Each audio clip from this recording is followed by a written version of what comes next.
שמי אריאל קוטלר, אני ניצב יליד ירושלים, נולדתי כאן, גרתי כאן כל חיי. I will speak in English for the rest of my talk today, but I don't want my English to be too deceiving. If you want, I can talk like an Israeli, it's no problem.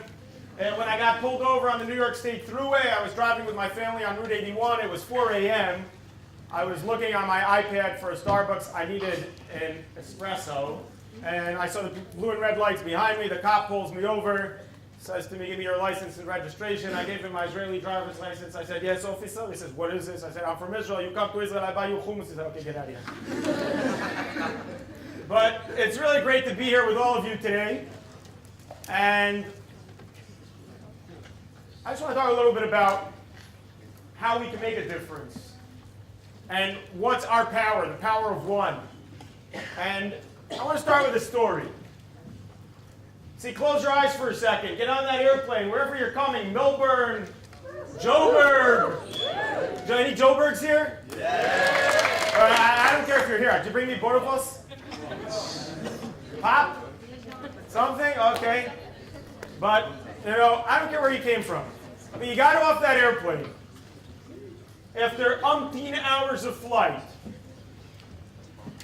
And you're in this gorgeous airport. And you come off at Ben Gurion Airport, and there's a waterfall coming from the ceiling. And you come outside, and your group leader is standing there with your sign, with your name. And it doesn't matter if you're here on vacation with your family for a week, if you're here for a year program, you go stay any hotel you want. So about a year ago, I had an opportunity. I picked up as supporters of Jewish National Fund from Miami, Florida. And they got into the car, and we were heading to go dedicate a brand new fire station they helped us build on Mount Carmel. A fire station, had it been there, pre the fire of December 2010, probably would have saved the lives of 44 people who lost their lives in that horrible fire on Hanukkah 2010. But when we got into the car, I figured if we're already going up north, they said to me, so where are we going today? I said the first stop is a place I believe every Jew needs to see at least once. So Mrs. Meinstein, a lady in her late 70s, says to me, so where are we going? I said, well, see, 67 years ago, when the generation of our grandparents were survivors, tried coming to Israel, they weren't allowed in. They were considered illegal immigrants. And they had to get on boats illegally, and they were stopped by the British and taken to detainees camps, either in Cyprus or south of Haifa, in a place called, she stops me, she says, Atlit. I said, how did you know? She says, the last 3 years I've been writing the autobiography of a Holocaust survivor from Auschwitz named Leah Tzikroth, who was on the also Serene ship of illegal immigrants. The book was actually just published 2 weeks ago. You can probably find it on Amazon already. It's called My Eyes Looking at Me, because the only picture Leah Tzikroth had is a picture a Jerusalem Post, back then it was called the Palestine Post reporter, took of her looking through the barbed wire. And she said she was on the also Serene illegal immigrants boat, taken to Atlit together with another 900 people. And she says, as part of writing this book, I adopted her as my mama. She says, would you mind if we take her with us today? I said, what do you mean? She's in Miami. She says, no, she's our mama. We brought her with us. She's in the hotel. And we drove back to Tel Aviv to pick up Leah Tzikroth, who hadn't been back to the Atlit Detainee Center since 1946. And she came into my car. We drove to Atlit. As we pulled into the parking lot at Atlit, I said, Mrs. Roth, I'm going to take some pictures of you. She said, for 1 second, let me put on some makeup. And about 20 minutes later, I said, come on, let's go. It's time. I mean, I got a long day. And it was unbelievable. For those of you who haven't been to Atlit, you got to go. But the first place, the survivors who got off the boats as illegal immigrants were taken, the first place was the showers. And Leah Tzikroth pointed at the showers and she said, I wasn't going there. I was already in the showers. And then we went on a boat that tells the story, a boat that Jewish National Fund bought a couple of years ago and brought there, that tells the story of young immigrants your age. And she says, yeah, we were on a boat just like this. There were 900 people on it. And I remember when the British caught us, we all stood on the top deck. We could see Haifa.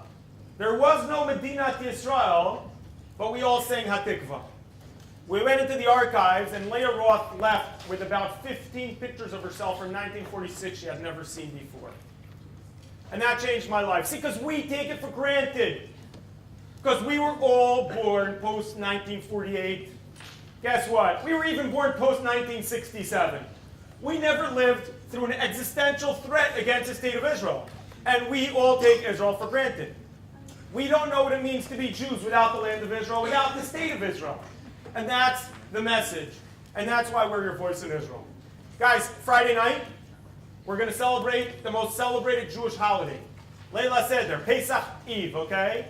Why do we celebrate? Why do we go down to Egypt? Guys, why did we go down to Egypt? Why did Jacob send his sons down to Egypt? Because there was a drought in Israel. And that's when there was only 70 people in Jacob's family.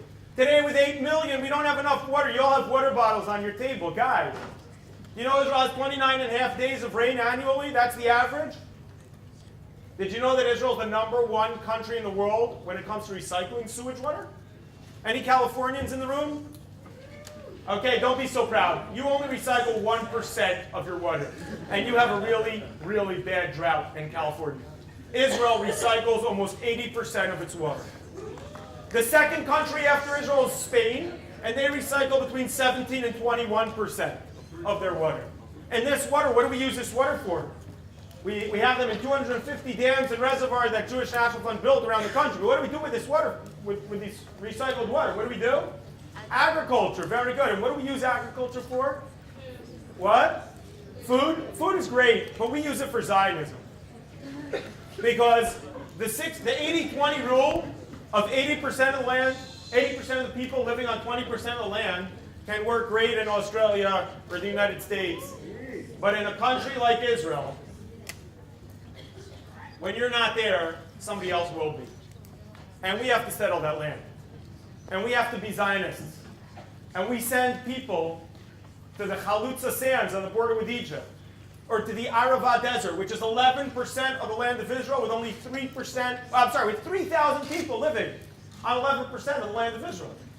And we send them there to settle the land. Yeah, it's important to settle the land to be a Zionist. 70 years after we built the country. Not even 70 years, but you know, we're 70 years young. Today people don't retire at 70 anymore, right? We're far from being ready to retire where we are today. And that's where you guys can make a difference. And I'm not expecting you all to move to the Aravat tomorrow, but still, how could you use that and make a difference? I served in the Israeli Defense Forces for 4.5 years. After making my decisions if I'm going to stay or not, I was privileged to be in the first IDF officer mission to Poland. We were 120 IDF officers on an Israeli Boeing airplane, Air Force airplane. We landed in the Warsaw International Airport, and we didn't even get off the airplane. We had the customs agents stamp our passports in our seats. When we got off the airplane, there were 2 bulletproof buses under the airplane. It's not every day you see a foreign army walking in another country. And it was 5 life-changing days. Everywhere we went, we held a full army ceremony. We lowered the Israeli flag. We sang the national anthem. Somebody spoke. And 2 pinnacle moments. The first one was in Majdanek. For those of you who haven't been there yet, you know, Yigal Allon, who was one of the founders of the State of Israel, said, Am she'ein lo avar, ha'hoveh shelo loteh ba'arafel, va'atid shelo mutal b'safek. A nation that doesn't know its past, its present is in a haze, and its future has a question mark lingering over it. So go there, understand where we came from, the ashes, to understand where we are today.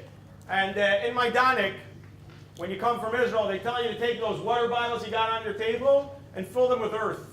Because at the end of the visit to Majdanek, a death camp where over 1 million Jews were murdered, at the end of Majdanek, there's a big mountain of ashes of Jews who were cremated and were never brought to proper burial. And you come to the end, and you take the bottle of ashes and you bring them to burial with a bottle of earth that you brought with you from Israel. And on top of the mountain of ashes, they built a big dome, kind of like this room. Just on the dome it says, Tehem mitateinu azhara lachem. Let what happened to us be a warning to you. And I think it is a real warning to myself. It's a real red light of, you know, being able to say never again. And what does that mean? And the second pinnacle was on the final day. We held our final army ceremony at the Auschwitz train tracks. and got up to speak a lieutenant colonel by the name of Jonathan Miller. Jonathan Miller got up and said that when the war broke out, his father and his uncle were young boys in France. His grandparents sent them to a monastery where they survived the war. And at the beginning of the war, his father and his uncle sent letters to his grandparents, letters of innocent children who had no idea what was flying, letters from parents who knew they would never see their kids again.